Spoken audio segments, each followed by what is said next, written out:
کریم صلی اللہ علیہ وسلم نے فرمایا جو عورت اس حال میں مر گئی، اس حال میں دنیا سے گئی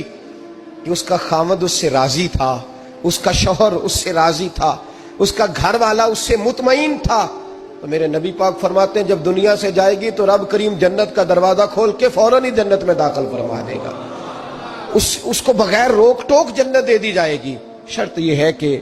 وہ جب دنیا سے جائے تو اس حال میں جائے کہ اس کا خاوند اس سے شکوے نہ کرتی پھرے، شکایتیں نہ کرتی پھرے، شکایتیں نہ کرے۔ ہمارے زمانے میں شکایتیں ہوتی ہیں اور خواتین عورتیں اس بات کو سمجھتی نہیں کہ اللہ نے جو میرے نصیب میں رکھا تھا اور جو خاوند رب نے میرے لیے پسند کیا تھا وہ اللہ نے مجھے عطا فرما دیا ہے۔ وہ شکوے کرتی ہیں، شکایات کرتی ہیں اور دوسری عورتوں کو سامنے رکھ کے وہ فلاں کے حصے میں یہ چیز آئی، فلاں کے حصے میں یہ چیز آئی، فلاں کا خاوند یوں کرتا ہے، شکوہ کرتی ہیں۔ میرے رسول پاک علیہ السلام نے فرمایا عورتیں کثرت سے جہنم میں جائیں گی، کثرت سے۔ تو ایک صحابی رو پڑے، ایک حدیث میں لفظ یہ ہے رو پڑے، عرض کرنے لگے یا رسول اللہ وہ ہماری مائیں بھی ہیں، بیٹیاں بھی ہیں، بہنیں بھی، حضور جہنم میں جائیں گی؟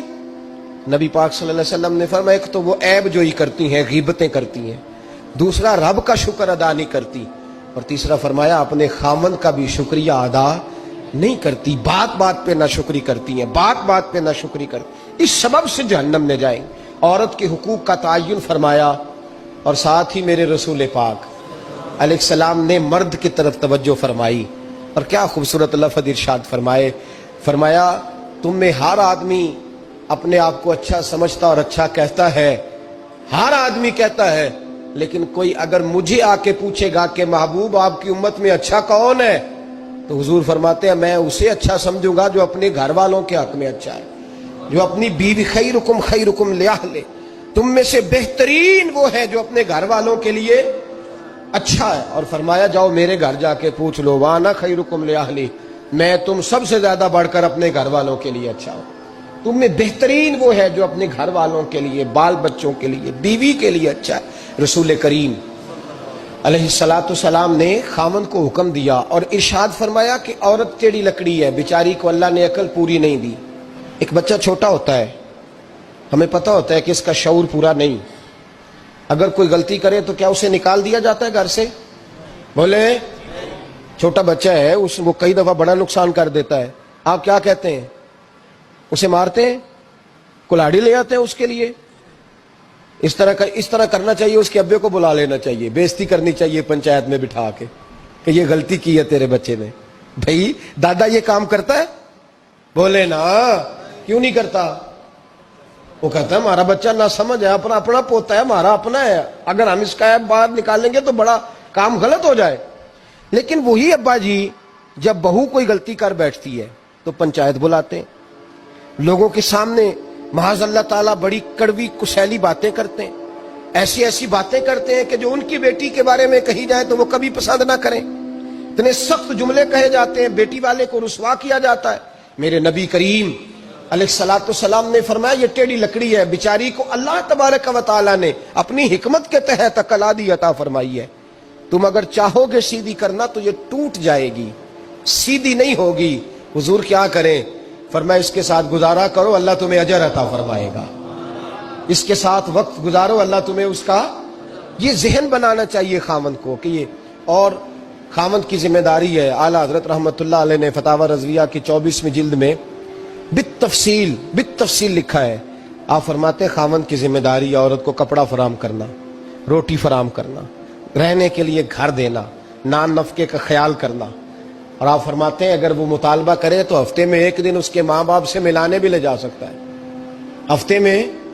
جی کوئی نہیں بول دے تسی، ہفتے چ نہیں، یہ نہیں صحیح لفظ، ہر ہفتے اے سوکھ ہے۔ کدوں ملان کھڑنا ہے؟ پاویں نہ بولو، گل جڑی سچی ہو تے سچی ہے، ملان کدوں لے جانا ہے؟ اچھا اپنی اماں نو روز ملتا ہے سویرے شام، تے وہ کہندی مینوں بھی اماں نو ملا لیا، تے کہندا روز نہیں جائیدا، تو تم ہی نہ مل اپنی اماں نو روز بھائی۔ لیکن ہاں اعلیٰ حضرت فرماتے ہیں ہفتے میں ایک دفعہ ماں باپ سے، بولے بیٹی کا پیار ماں باپ سے زیادہ ہوتا ہے کہ بیٹے کا؟ لو تو سارے انہوں پتا ہے، یعنی تسی گھٹ کر دے ہو نا، تاں بیٹی دا نام لیا جے، صحیح بات کر رہا ہوں؟ تو جس کا پیار زیادہ ہے اس کو روک دیا، کہتے نہیں روز نہیں جائیدا، سال بعد جائیں، بلکہ ان تے اللہ خیر کرے، اللہ پاک فضل کرے، داماد صاحب کی عزت ہی نہیں نہ ہوتی، اس کو آنکھوں پہ بھی اٹھائے تو کہندے تیرے گھر دے میری عزت نہیں کر دے، پتہ نہیں ان تو عزت بھائیا کیڑی شے دا نام رکھیا ہے، وہ کیڑی ہے جڑی تینوں چاہیے، اللہ ہی بہتر جانتا ہے۔ عزت نہیں کرتے تو لہذا میرا پروٹوکول نہیں، پھول لے کے کھڑے نہیں ہوتے گلی میں، وہ باہر نہیں نکلتے، وہ اشتہار نہیں چھاپتے کہ داماد صاحب آ رہے ہیں، اور ویسے بھی میں کہاں جاؤں، مطلب یہ کہ چپس بھی نہیں ہے، انہوں نے سنگ ماربر بھی نہیں لگوایا ہوا، تو میں کیسے جاؤں، میری شان کے خلاف۔ اعلیٰ حضرت فرماتے ہر ہفتے وہ بیٹی جو ہے، تو بیٹیاں بیٹیاں ہوتی ہیں، اور یہ تو اس دن پتہ چلتا ہے نا جب اپنی بیٹی بندہ ڈولی میں ڈالتا ہے، پھر پتہ چلتا ہے کہ دل کرتا ہے ہر ہفتے اس کو ملنے کو، دل کرتا ہے کہ وہ آئے، چہرہ دکھائے، ایک دفعہ مل جائے، ہر ہفتے اس کو ملوانے لے کے جائے، اس کی غلطیاں معاف کرے، اس کے عیبوں پہ پردہ ڈالے، اس کی کوتاہیوں کا خیال کرے، اس سے درگزر کرے۔ میرے نبی کریم صلی اللہ علیہ وسلم نے فرمایا میں اپنی امت کو حکم دیتا ہوں کہ اپنی بیوی سے بغض نہ پالنا، بغض نہ پیدا کرنا، کوئی غلطی کرے تو بغض نہ پیدا کرنا،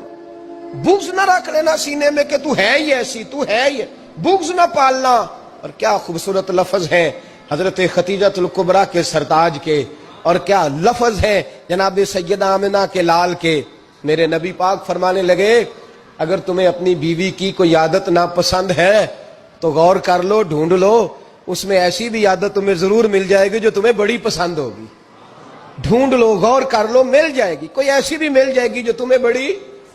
بڑی پسند ہوگی، وہ بھی تمہیں مل جائے گی، ڈھونڈو تو صحیح، تلاش تو کرو، بغض کی اینک نہ لگانا، بغض کی اینک لگا کے دیکھو گے تو کچھ نہیں ملے گا۔ نبی رحمت سید عالم صلی اللہ علیہ وسلم، پہلی بات یہ ہے کہ اللہ کے حبیب نے تعین فرمایا، اور پھر عملی طور پر حضور نے وہ چیزیں کر کے دکھائیں۔ حضرت سیدہ طیبہ طاہرہ جناب فاطمہ کو نبی پاک نے رخصت فرمایا، حضرت علی کے گھر کے سارے کام جناب فاطمہ کرتی تھی، سارے کام، کسی ایک جگہ بھی شکایت نبی پاک صلی اللہ علیہ وسلم نے نہیں فرمائی کہ میری بیٹی سارے کام کرتی ہے، بلکہ حضرت اسماء کے بارے میں سیاستہ میں روایت ہے، جناب ابو بکر صدیق کی صاحبزادی، یہ نبی پاک صلی اللہ علیہ وسلم کے پھپھی زاد بھائی حضرت زبیر بن عوام، عشرہ مبشرہ سے ان کے گھر میں بیاہی گئی تھی۔ حضرت جناب اسماء کہتی ہے میں مالدار باپ کے گھر سے گئی تھی، امیر باپ تھے جناب صدیق اکبر، میں تاجر باپ کے گھر سے گئی تھی، لیکن زبیر بن عوام کے گھر میں گئی تو فرماتی ہے مجھے ان کے اونٹوں کو چارہ بھی ڈالنا پڑتا تھا، مجھے گھر کے سارے کام کرنے پڑتے تھے۔ فرماتی ہے میں چنے پیس کر جانوروں کے لیے میں خوراک بھی تیار کرتی تھی، اور وہ چلے جاتے تھے تو میں ان کے گھوڑے کی دیکھ بھال بھی کرتی تھی، لیکن قربان جائیں جناب اسماء فرماتی ہیں ایک دن بھی میں اپنے باپ کے گھر شکایت لے کے نہیں گئی، اور عجیب لفظ ہے حدیث پاک میں، عجیب لفظ ہے، آپ فرماتی ہیں میں ایک دن گھاس لے کے آ رہی تھی، رستے میں رسول پاک تشریف لا رہے تھے، حضور اونٹ پہ تھے، بڑی خوبصورت حدیث، حضرت اسماء فرماتی ہیں میں خامند کے گھر میں کام کاج کرتی تھی، میں چارہ لے کے آ رہی تھی، اونٹ پہ حضور تشریف لائے،